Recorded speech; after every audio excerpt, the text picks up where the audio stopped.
Yes, we are going to get started very shortly. For those of you who didn't hear me just now, I just wanted to say hello and welcome and let you all know we're going to get started very shortly. We're just waiting for the room to fill up, as it were.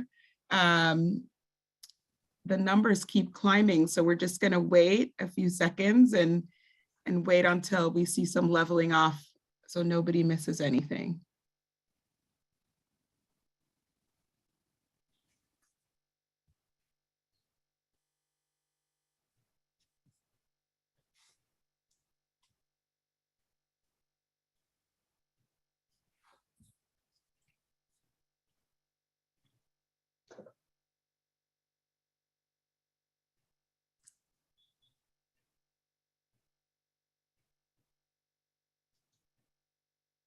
Brookline's in the house. Yay.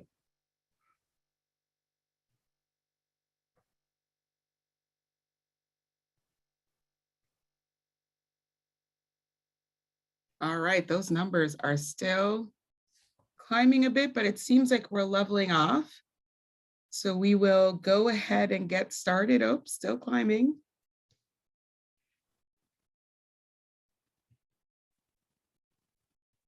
Ten more seconds and then we'll get started.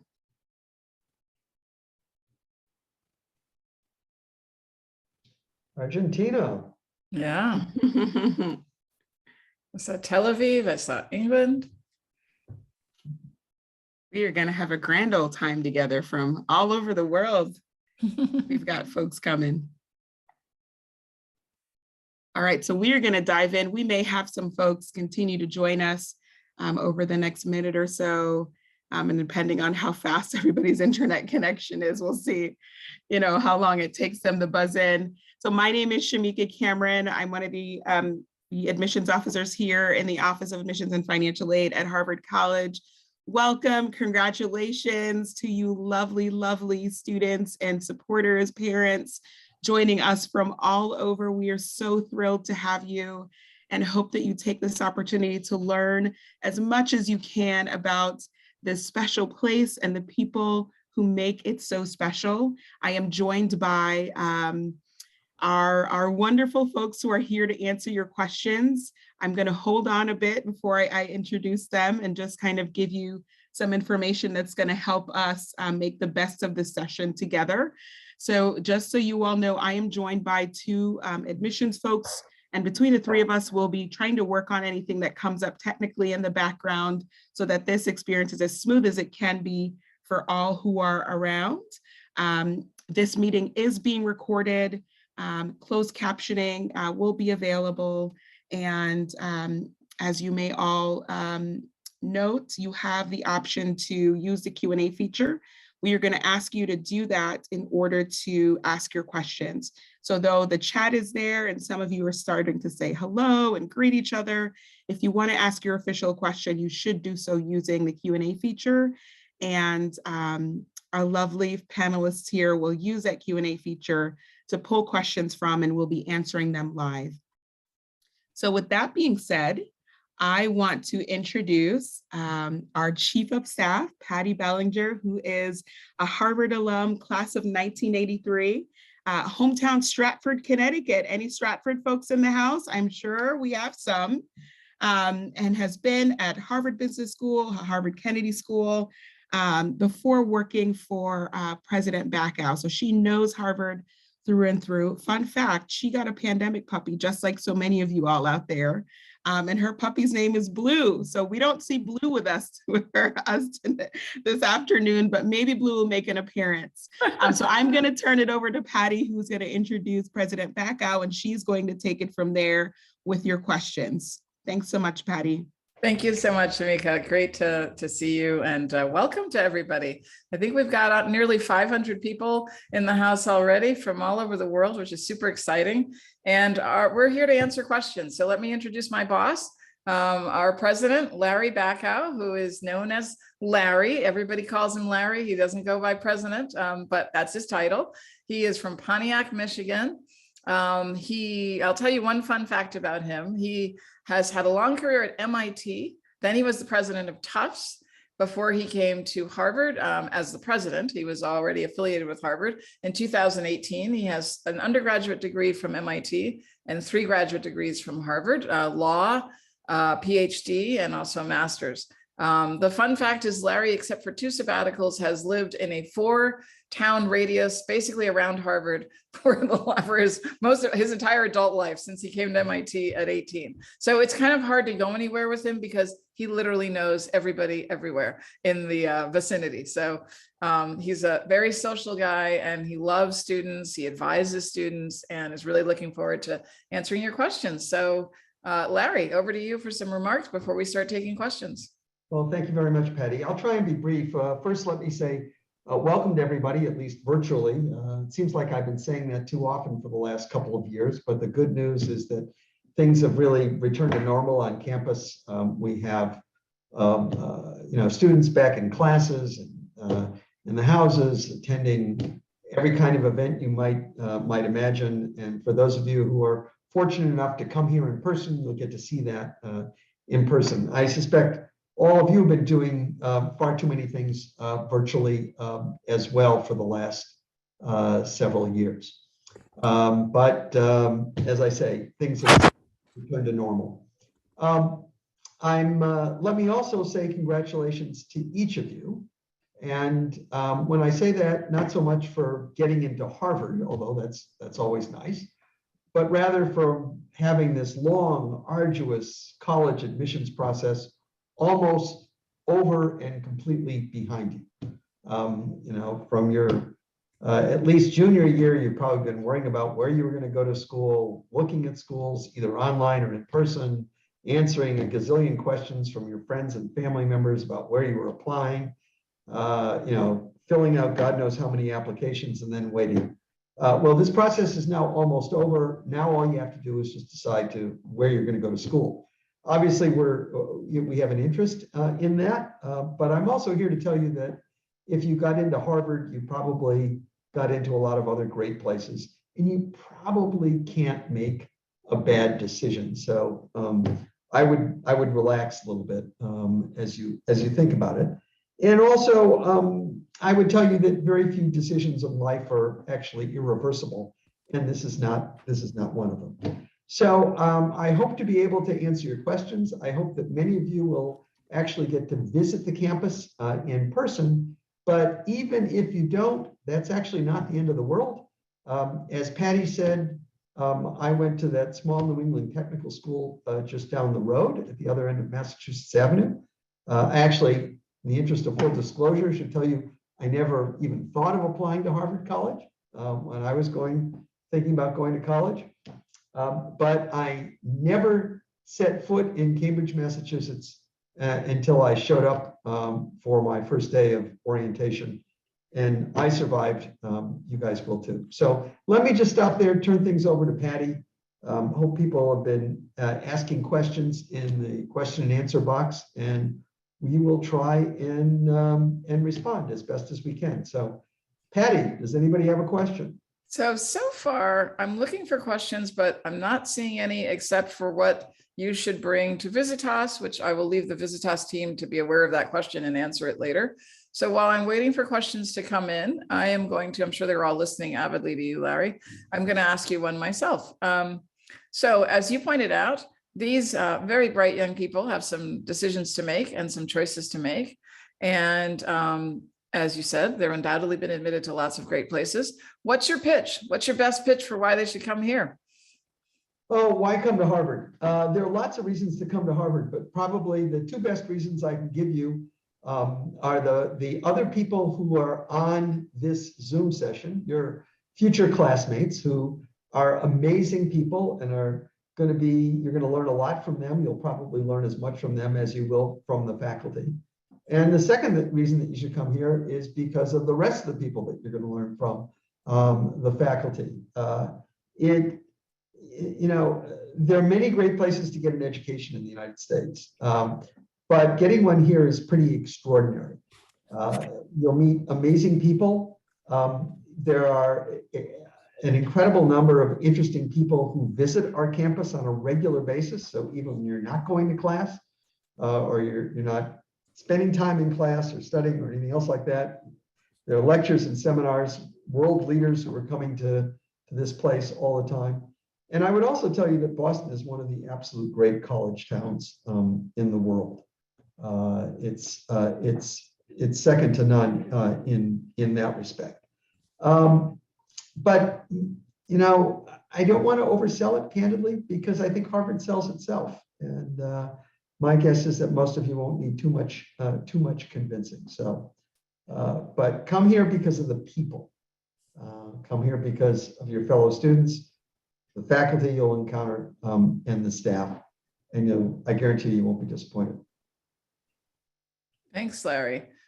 We've got some really great questions coming in. So you've kind of given some of the answers of the recent questions, but let's talk about what's the best advice you can give to an incoming student. This is a great question from Gowrie. Please, when you list your questions, tell me where you're from. So I like to shout out to the places you're from and where you're writing from, near and far. So I always take a group of incoming students as my advisees first year. And one of the things which I always tell them is, some of you think that you know what you're going to do with your lives, and you're convinced that you want to come here and study X and then go to graduate school in Y, or you're absolutely convinced you know what your future is going to look like. And I would tell you that most of you are going to change your mind at some point. And the best advice I could give you would be, every semester that you're a student at Harvard, try and take a course in something that you know absolutely nothing about, because many of you are going to find your passion while you're here, and it's going to be in something other than what you thought it was going to be. I wish I had a dime for every student who in the spring of their senior year discovers a field or a subject, and just, that's what finally really turns them on, and then wants to pursue that for the rest of their lives. So the only way that you can figure that out is to sample broadly from what Harvard has to offer. Wonderful. Kim wants to know, as a student athlete admitted to Harvard, will they fit in with all the other smart students? Kim's concerned that he may not be as smart as others. What can you say to that? So everybody who gets into Harvard is admitted because we thought that you were more than capable of doing the work here. I was actually an athlete in college as well, but my advice to those of you who are athletes is, don't let your status at Harvard be defined by the fact that you're an athlete. Every single person who's admitted to Harvard College does something exceptionally well. For some people, it may be they play a sport well. For others, they play an instrument well. Others may be writers, composers. People do amazing things, but don't let yourself be defined by the fact that you play a sport. You're a Harvard student first, not an athlete. So that would be my advice to you. So Larry, here's a great question. What should they be doing to prepare themselves for their freshman year, first year, as we call it? This is from Kiana. What should you be doing? I think, it's a lot easier for you guys than when I went to school, because you can already connect with your classmates very easily via social media. I think what you should be doing is preparing your parents or your family members for your departure. You guys have been at the center of your family's lives for your entire existence. And now you're going to leave, you're going to go off to school, and they're going to be left behind. And, it's a big adjustment for you, but it's also a big adjustment for them. And, you can help them in part with this adjustment by starting to talk to them about what it's going to be like for them and what are they worried about, and helping them with their expectations, for you. But I also think that, there's some life skills that are useful to master before you go off to college, like doing your own laundry if you've never done it before. you're going to be on your own and you're going to be responsible for yourself. And yeah, it's good to start practicing what that's like now, because nobody's going to be telling you exactly what to do once you get here. Larry, I have a wonderful question about a new announcement about financial aid resources. And the question is aid guaranteed for all 4 years? Yes. Not only is aid guaranteed for all 4 years, but if your family circumstances change, so let's say you never applied for aid because you didn't think you needed it.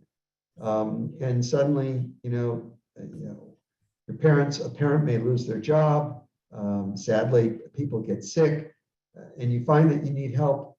We will guarantee that you have the resources to attend Harvard for all 4 years, regardless of what your incoming situation was.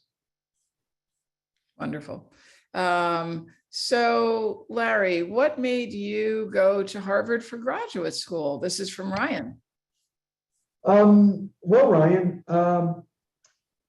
it's sort of a long story. When I went to MIT, I thought I wanted to be a lawyer.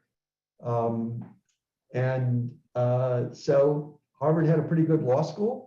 So I thought I would apply to it. I actually, though, wound up graduating a year early from MIT to save a year's worth of tuition.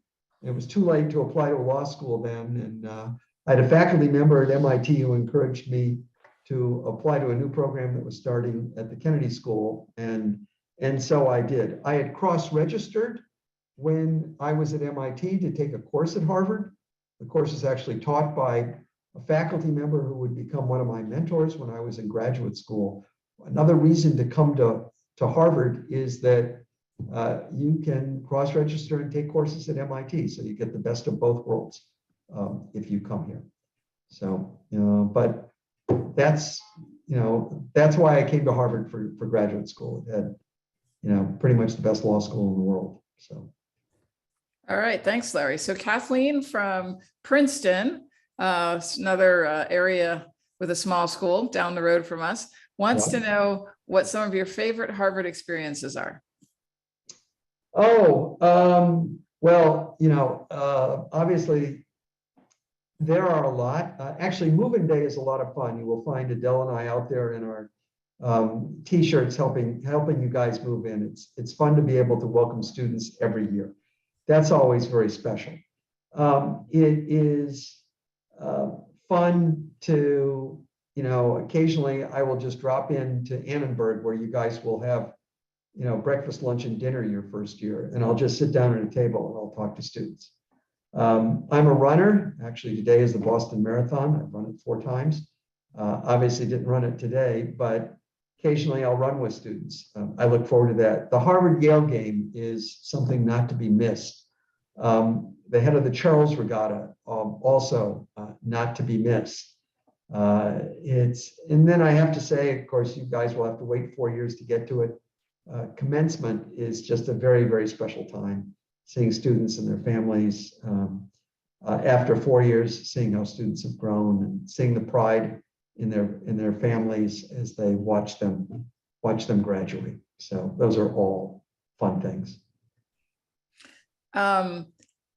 Let's see, there's so many great questions coming on. Larry, can you talk a little bit about study abroad? Is it available widely? Do many students do it? This is one question from Joseph, but others have asked it as well. And Joseph sadly is writing from snowy Cleveland. Nothing sad about Cleveland, but snow is sad right now. Yeah. Well, having grown up in Michigan, I can relate to that. Students at Harvard do study abroad, not in the same numbers as they do at other places, but they do study abroad. We encourage it. We make it possible. They study at a variety of different places.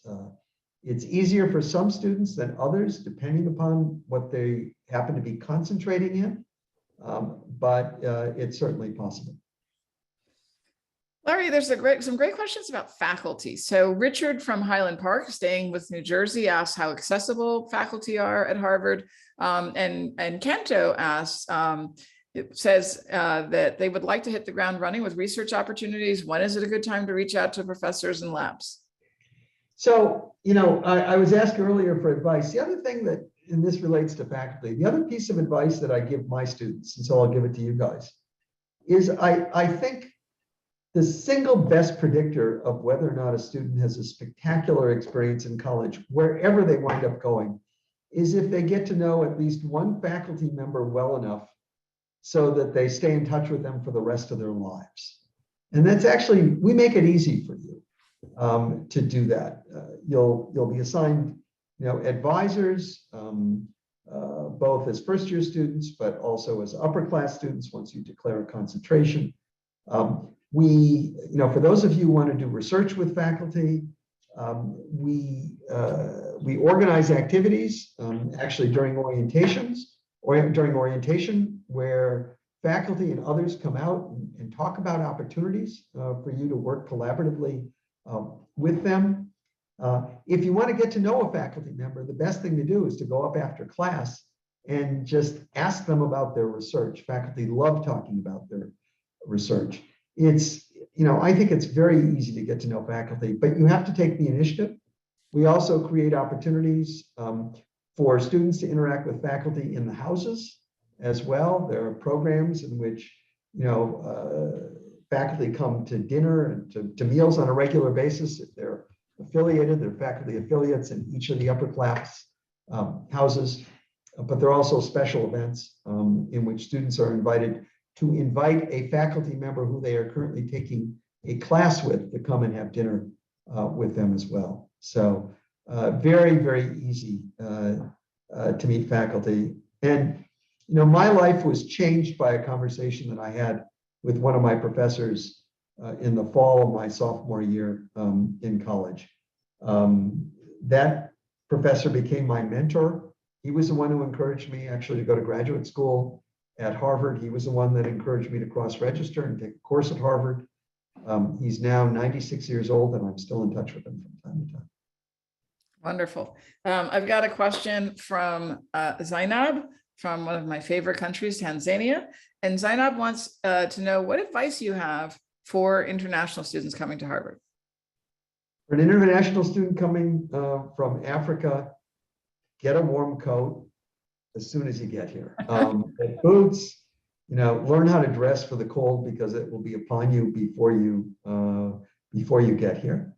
So just adjusting to the climate is important. My wife grew up in Jacksonville, Florida, had never seen snow until she came to Boston to go to college. And learning how to dress for the winter was something that took her a while to figure out. So that would be one piece of advice I would give you. Harvard has alumni in literally every country in the world. We keep looking for a country where we do not have alums, and we've yet to find one. You will find Harvard alums in Tanzania and elsewhere. And so for anybody who is from abroad, we can connect you with people locally who will take an interest in you, in your career, in trying to help you, with opportunities in the summer, with job opportunities if you care to return back home. So it's not that difficult to figure out. We can help you make those connections locally as well. Once you get here, though, I always like to tell students that we admit a class from all over the world, from all walks of life, from people who are interested in all sorts of things. There's going to be a natural tendency for each of you to gravitate to folks who are like you. And that when I say like you, maybe from the same region of the country or the world, maybe people who share interests that you do, athletes hanging with athletes, people who share the same faith tradition as you do. My advice is to really try and meet and get to know people who come from very, very different experiences than you do. One of the reasons why we embrace diversity as we do is because we learn from our differences. So take advantage of that. Don't just hang with people who share much of what you share. You'll find those people here, but look for others as well. Terrific. So Larry Pravin asked if you can speak to investments being made, such as the new science and engineering complex in Austin, and plans and strategies for other investments. And I had another question saying, you know, Harvard is so well known for its liberal arts education. How do we think of that in terms of, you know, how Harvard plans to lead in computer science and that sort of area? That was from Arhan. So the two questions. So we've just opened a brand new science and engineering center. You will be the second group of students who will have the opportunity to study in it. It is the most sustainable laboratory building built in the world at this point. It houses a good chunk of our Paulson School of Engineering and Applied Sciences. We have other new buildings planned for Alston. For those of you who are interested in theater, we're building a new theater for the American Repertory Theater. In Alston, you'll find what we call the iLabs, the innovation labs in Alston, where if you're like other classes, a third of you will spend time there during your 4 years at Harvard. These are where students and faculty and staff get together to envision new entrepreneurial activities, new startups and the like. We've just made a major investment in our computer science faculty. We're growing the computer science faculty quite substantially. Our goal is, in fact, it should happen during your time at Harvard, is to increase our capacity in artificial intelligence to rival that of the leading institutions in the world in this field. We've just announced the new Kempner Institute for Natural and Artificial Intelligence in the School of Engineering and Applied Sciences, which also bridges to the medical school as well as the Faculty of Arts and Sciences. It will focus on the intersection between neuroscience and artificial intelligence. So there's a lot going on for you, for those folks who are interested in computer science, engineering, technology, and the like. So Larry, there's a ton of great questions and quite a few related to the surrounding area. And I'm going to summarize them a little bit. Danny asked, you know, what's the best way to take advantage of Boston as a student? Someone else asked are you, likely to be able to explore Boston and the surrounding area? Or are you too busy? And a few other people asked, that was Ale. A few other people asked, what things do you love about the surrounding area, and what would you recommend to people? So you are going to school in one of the great, as I said, not just one of the great college towns, but one of the great cities of the world. Boston is known for its history. This is, my office behind you. It's in the oldest building on campus, Massachusetts Hall. George Washington quartered his troops here during the Revolutionary War. You can, take the Freedom Trail in Boston and see much of colonial Boston and learn a lot about that. You'll have time to go into Boston. I actually think that one of the mistakes that many students make is they spend too much time on campus because there's a lot going on at Harvard at any point in time. But you can, the red line is right here. You can hop on it. You can go to the Museum of Science. You can go to the Gardner Museum. You can go to the Museum of Fine Arts. We make it easy for you to do that with free passes to many of those. You can, get to Fenway Park. You can get to the Garden, to TD Garden, where you can see the Celtics or the Bruins play. The Patriots are a bit of a schlep because they play about an hour south of here, but you can even get there on public transportation. But also, it's really easy to get to places like, Gloucester and Rockport and Cape Cod and the Vineyard in Nantucket. There's a lot to see in the area. And I always encourage students, I think it's a good idea, actually, if you can, to plan to spend the summer here during your 4 years at Harvard, and use that summer a bit to explore the environs. As I say, the Cape, Patty's got a place in the Cape, but the islands, Cape Cod, Martha's Vineyard, Nantucket, Elizabeth Islands, and elsewhere. You'll have time, but you have to make it. Much of being a college student is time management. And learning how to manage your time is really, really important.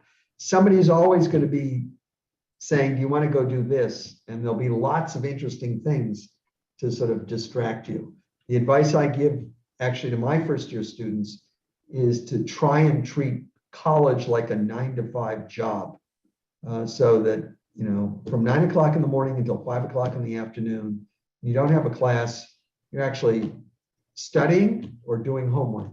And if you do that, you'll find that you have relatively modest amount to do on nights and weekends, and you can then use time elsewhere to explore other things. But many students don't manage their time well. You know, they don't get up until 10 minutes before their first class at 11 o'clock in the morning. They drag themselves off to their first class. Their first meal is lunch. You know, they do a bunch of things during the afternoon. They go to their classes, but they are getting together with others. You know, they don't actually sit down to start working until 10, 11 o'clock at night. They don't finish their work until 2, 3 in the morning. And they get up the next day and they try and do it all over again. And they're always tired and they're always behind. Learn time management and you'll have lots of time to do lots of other things. That was Larry the dad talking.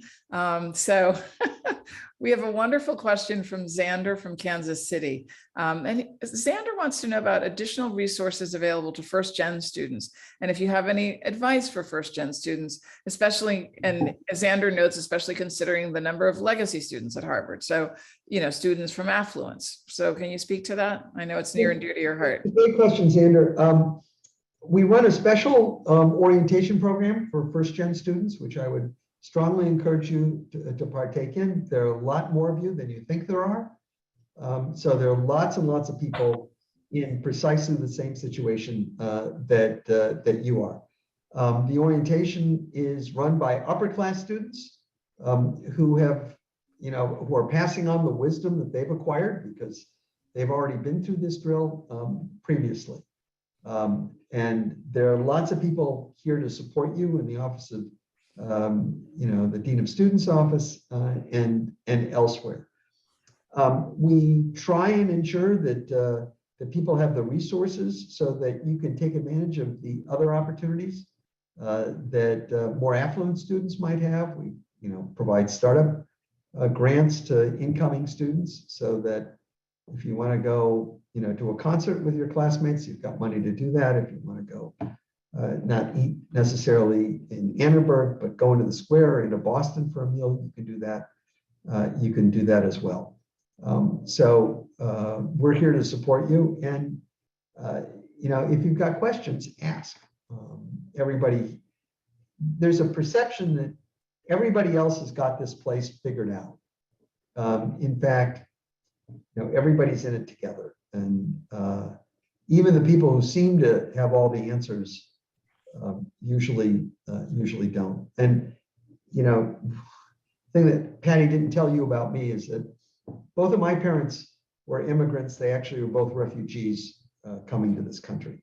So I have some sense of at least some of the experience that some of you are likely to go through. Larry, how about talking a little bit about resources for mental health and well-being on campus? And there have been a lot of questions. One question from Zaria from Kingston, Jamaica is, you know, what resources are in place to support and encourage students' mental health and well-being? But others also asked, you know, about the balance between, you know, social and academics and self-care. And so there's, I think, a whole range of that sort of theme coming through that'd be great for you to speak to. Now, let me take the second question first. As I said before, I think time management is really, really important. And it's good to learn that early, but it's more than time management. I'll let you all in on a secret. And that is everybody who comes to Harvard, and I don't just mean students who are admitted to Harvard. I mean faculty who are hired to teach at Harvard, staff who come to Harvard. Everybody, their initial reaction is elation. And then at some point, everybody worries about, are they really worthy of this place? You know, did the admissions office make a mistake? Answer, no. Am I smart enough? And by the way, faculty suffer from this as well. So everybody worries at some level about this. And I think that people tend to be burdened by this more than they perhaps are at other institutions, in part because of the fact that Harvard's reputation precedes all of us. And it's important to understand that everybody worries about precisely the same thing. And in fact, I have a theory, and that is that one of the things that motivates people at Harvard is basically everybody's a bit insecure. Are they really worthy of this place? So the admissions office doesn't make mistakes. That said, we recognize that people go through difficult times and difficult challenges. There are challenges of adjustment, but also, you may find challenges back home in terms of what's going on in your own family. One of my advisees a few years back, fortunately, they had a parent who passed away unexpectedly. The community is here for you, and there are a variety of people who are here to support you. And it includes sort of the resident advisors, the peer advisors. It includes our Dean of Students staff. It includes the faculty as well, but it also includes our mental health staff. In many cases, what most people need is an empathetic, sympathetic, understanding or person who is willing to just sit down and talk to you. And that can be a lot of people, a lot of different kinds of people. But we do have a staff of trained mental health providers. And from a diverse backgrounds. All sorts of different backgrounds. Candidly, there tend to be excess demand for them at certain times of year. It seems like right before exams, it's when everybody gets anxious about things. We try and do what we can to ensure that they're available to folks, but we will try and support you in a variety of ways.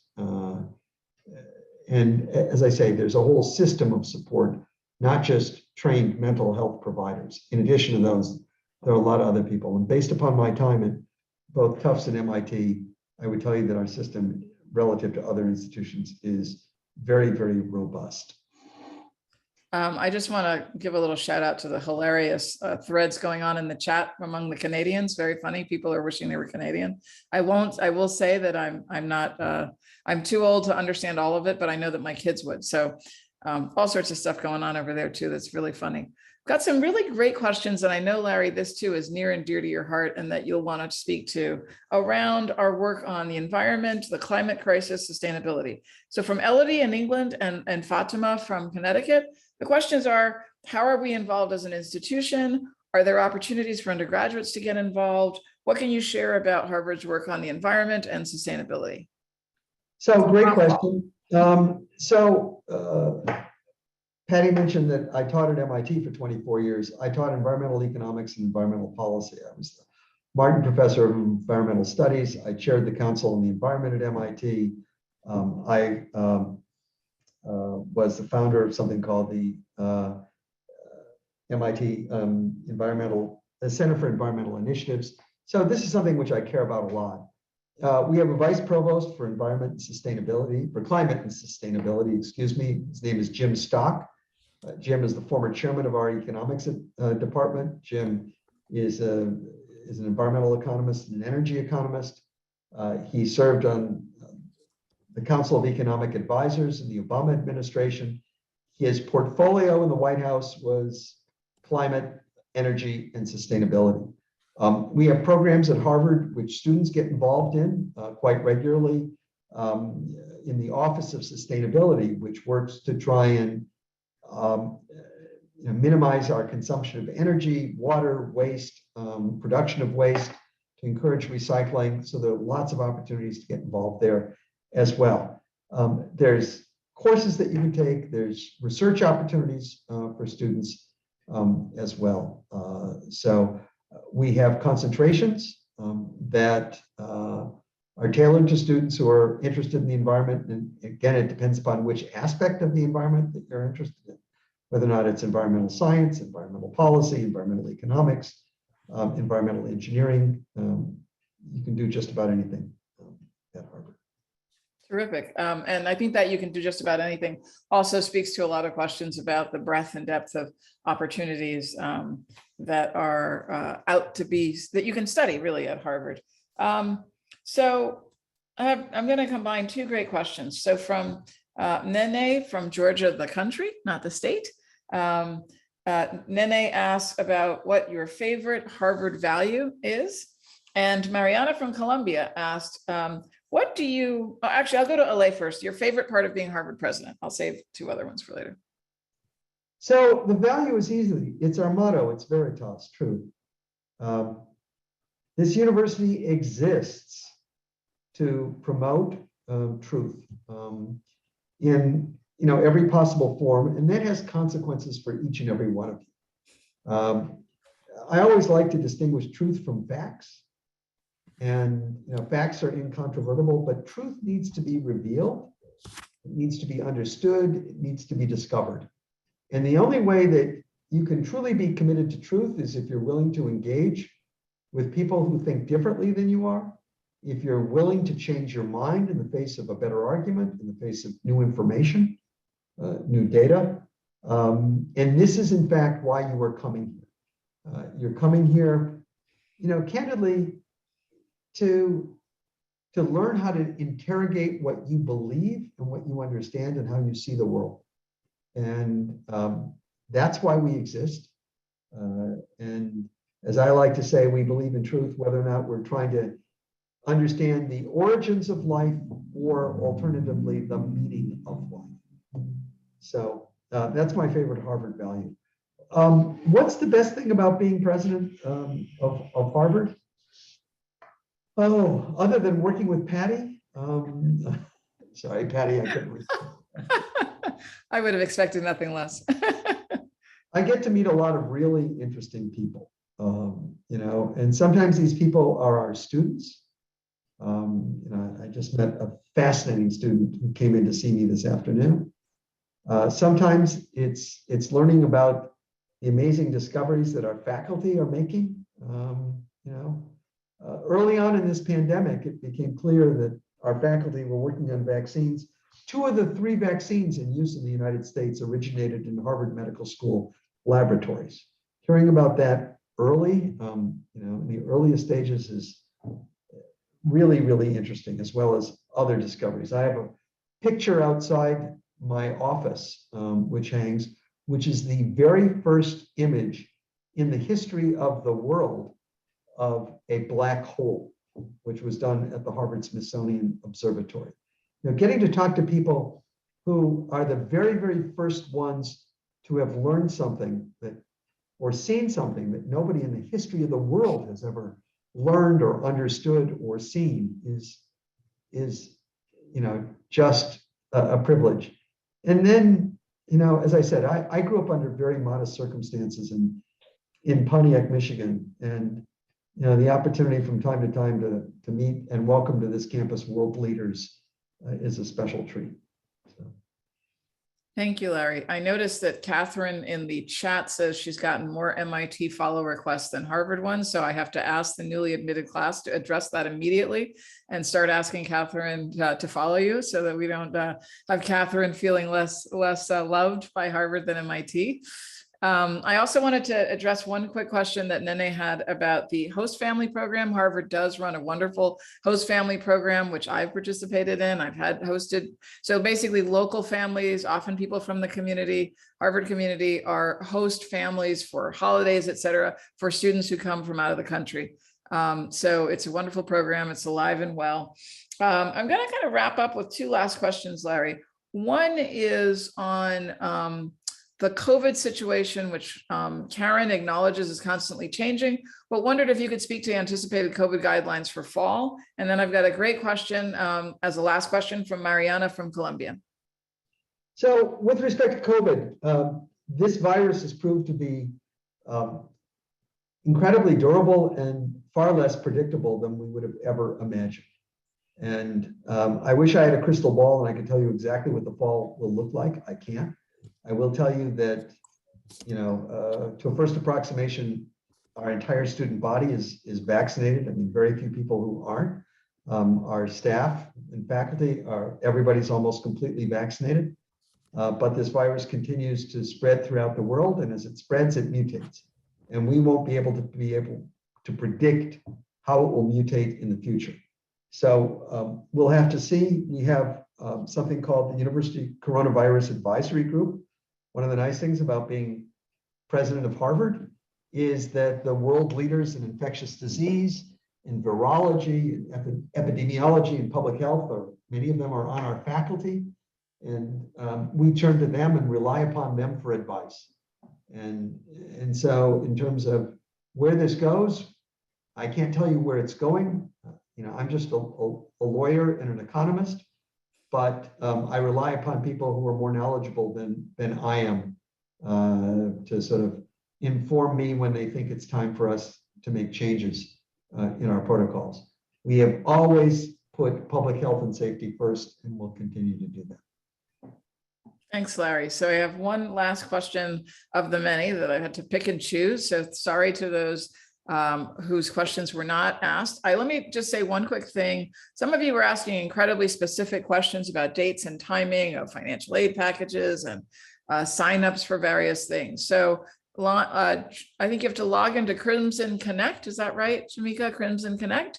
And you'll get most of those specific answers, especially as relates to Veritas. Visitas rather, not Veritas, the Visitas part of Veritas. And then also you should have an email as recently as yesterday with a lot of information as well. And then the final question that Mariana kindly submitted, which I really appreciate, was what don't you get asked about that you would like to tell people about related to Harvard? Oh, that's a great question. What don't I get asked?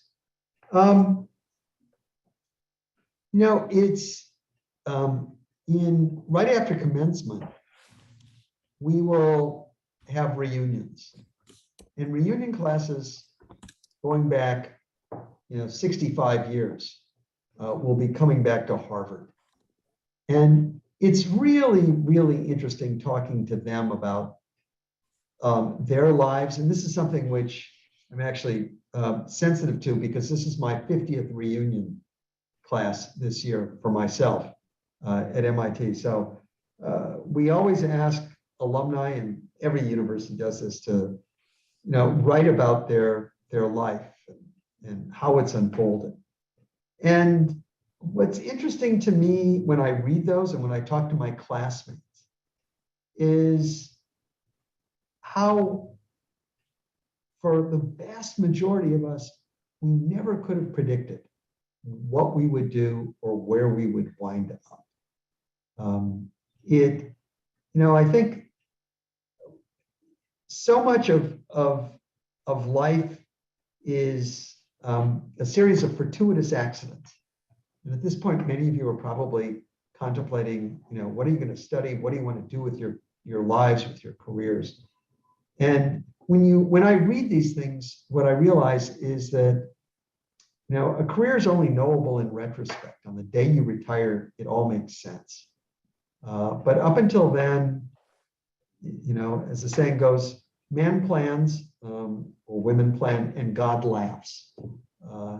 And so what I don't get asked, I think, enough is how to deal with this uncertainty, how to get comfortable living in the moment, how to not worry so much about the future.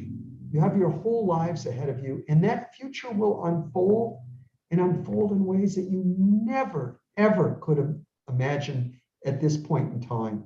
So worry less about the future. Enjoy the moment that you're experiencing. Be open to opportunity when it walks up and hits you in the face, because it will. I guarantee you, when I was sitting where you were sitting, contemplating going off to college, I would say in a million years, in a trillion years, I never could have imagined that I would be having the conversation that I'm having with each and every one of you right now as the president of Harvard. I never met anybody with a PhD until I went to college. So, just relax, take things as they come, enjoy the moment, get used to the uncertainty and the opportunities that are going to present themselves to you. If you do that, I think you'll have an extraordinary experience wherever you wind up going to college and beyond, because it doesn't end with college. But having said that, we'd like you all to come here. And I hope to see you at some point in the fall. So best of luck to each and every one of you. If you can make it to campus, we hope to see you here. But even if you can't make it, I look forward to seeing you in September. Lots of lovely thanks messages coming in from the chat, Larry. Thanks to you all. You're going to be a great class. I can just see it from the hilarious and supportive and informative chats going on the sides. It's great to meet you. And I hope that we get to meet you in the fall and you stop the president. I'm usually somewhere around him, and say hey when you run into us in Harvard Yard. So best of luck to you all. Thank you so much, Shamika, for hosting us. Thank you so much to Patty and Larry. I want to let you all know that we look forward to seeing you at Visitas next week. We're going to have over 1,000 of you joining us. So come back and have those wonderful conversations in person. Thank you all. Have a good evening. Thanks, everybody. Take care. Good morning, good afternoon, or good night, wherever you are. Yes. Bye-bye. Bye.